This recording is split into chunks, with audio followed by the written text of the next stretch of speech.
नमस्कार. राजयोगी श्री रंगनाथ स्वामी यांचे चरित्र भाग 15 गोपीगीत भाग 2.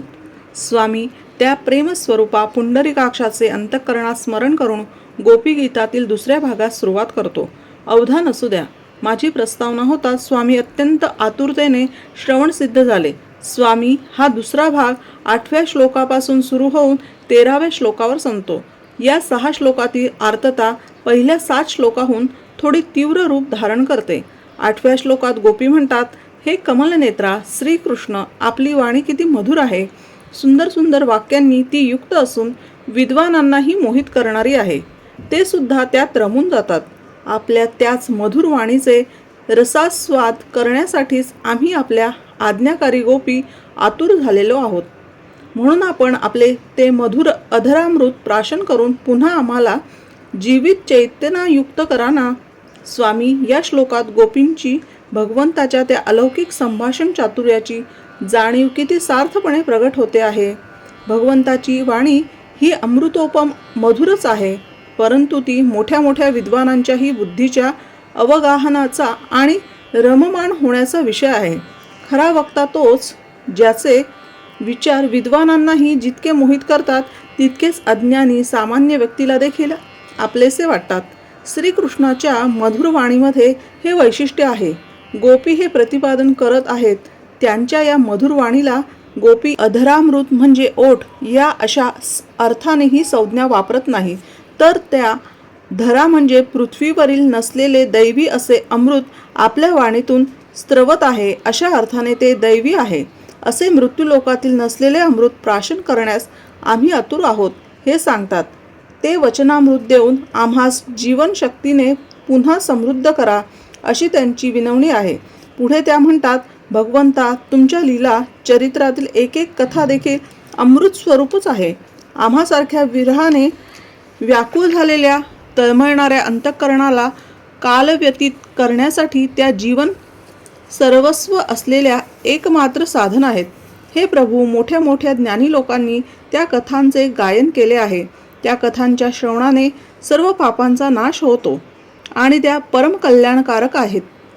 जे श्रेष्ठ तुमच्या त्या कथांचे विस्ताराने गायन करतात, वास्तविक तेच खरे परमदानशूर आहेत. येथे तर गोपी भगवंताच्या कथा गायनाची उपयुक्तता प्रगट करीत आहेत. विरहाने व्याकुळ झालेल्या त्या गोपींना काळाचा योग्य वापर करण्यासाठी साधन म्हणून भगवंताच्या विविध लीला वर्णनाचा अप्रतिम पर्याय जाणवतो. श्रवण भक्तीची इति कर्तव्यता हीच नाही काय? अंतःकरण शुद्धीसाठी शास्त्रात श्रवण भक्तीला अनन्यसाधारण महत्त्व आहे. हे त्या अशिक्षित गोपी शास्त्र पठन न करता साध्या भाषेत सांगून जातात. अंतःकरण शुद्ध करून त्याच कथा केवळ श्रवणाने परमकल्याण म्हणजेच मुक्ती देखील प्राप्त करून देण्याचे सामर्थ्य आहेत, असे सांगतात. येथे शास्त्र प्रतिपादन, साध्य, साधन, साधक याचे एकरूपत्व स्पष्ट होते. अखिल जीवमात्राच्या सर्व तापांचे निरसन करणाऱ्या या कथांचे गायन हेच श्रेष्ठ दाते आहेत, असे म्हणून गोपी कथा गायनाचा गौरव करीत आहे. स्वामींच्या इथपर्यंत गोपी मधुर वाणीत भगवंताची स्तुती करीत आल्या, परंतु पुढच्या श्लोकात आदराने आणि प्रेमाने स्तुती करता करता त्यांच्या प्रेमाने एक खोडकरपणा धारण केला आहे.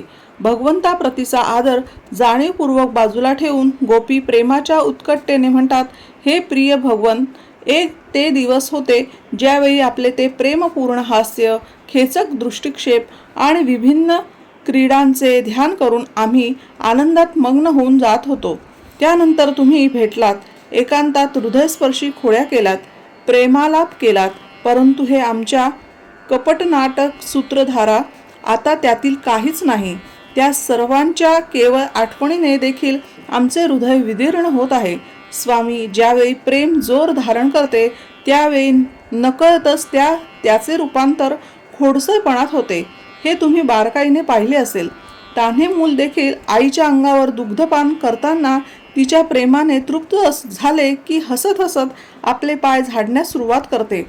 आईला त्यावेळी समजते की याचे पोट भरले आहे. गोपी येथे याच नैसर्गिक भावनेने श्रीकृष्णास विरहातील व्याकुळ प्रेम भावनेने कपट नाटक सूत्रधारा हे त्याला क्रोध उत्पन्न करणारे विशेषण वापरत आहे. यामुळे भगवंत त्यांच्यावर क्रुद्ध होण्याऐवजी उलट प्रसन्नच होत आहे. सर्वच मधुर मधुर पदार्थ खाताना थोडा झणझणीत किंवा नमकीन पदार्थ खाण्यात आला की त्या भोजनाची रुची वाढते. त्याचप्रमाणे श्रीकृष्णास गोपींच्या या विशेषणाचा राग येण्याऐवजी कौतुकच वाटते. गोपींना येथे भूतकाळात भगवंताचे त्यांच्याबरोबर विविध क्रीडा करून दिलेल्या सुखद स्मृती आठवत आहेत. वास्तवेळी त्यातील काहीच नाही म्हणून त्या दुःखी होत आहेत. पुढे त्या म्हणतात, हे नाथ, आपले चरण कमलाहूनही कोमल आणि सुंदर आहेत.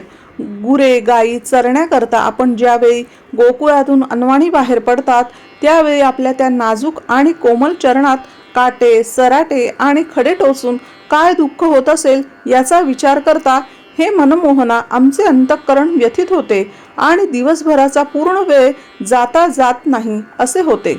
दिवस पश्चिमेला मावळतीस गेल्यावर तुम्ही ज्यावेळी संध्या रंगाच्या विविध छटा धारण करून गोकुळात परत येतात त्यावेळी आम्ही पाहतो की तुमच्या सुंदर मुखारविंदावर कुरळ्या कुरळ्या केसांच्या बटा इतस्ततः विखुरलेल्या आहेत आणि गायीच्या खुरांनी उधळलेल्या दाट धुळीने एक निराळी शोभा आणलेली आहे. तुम्ही तुमचे हे अपूर्व सौंदर्य दाखवून आमच्या हृदयात मिलनाची आकांक्षा जागृत करीत असतात. या श्लोकात तात्विक विवेचन करणे केवळ अशक्य आहे. पहा ना, धुळीने धुसर झालेल्या श्रीकृष्णाच्या चेहऱ्यात अपूर्व सौंदर्य काय असेल ते त्या गोपींनाच ठाऊक. येथे केवळ शब्दातीत प्रेम भावनाच उपयोगी पडेल. शब्द आणि वाणी असमर्थ नाही काय?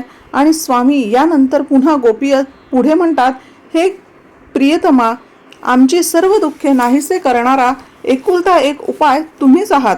तुमचे चरण कमल भक्तांच्या सर्व इच्छा पूर्ण करणारे असून लक्ष्मी कायम त्या चरणांच्या सेवेत रत असते.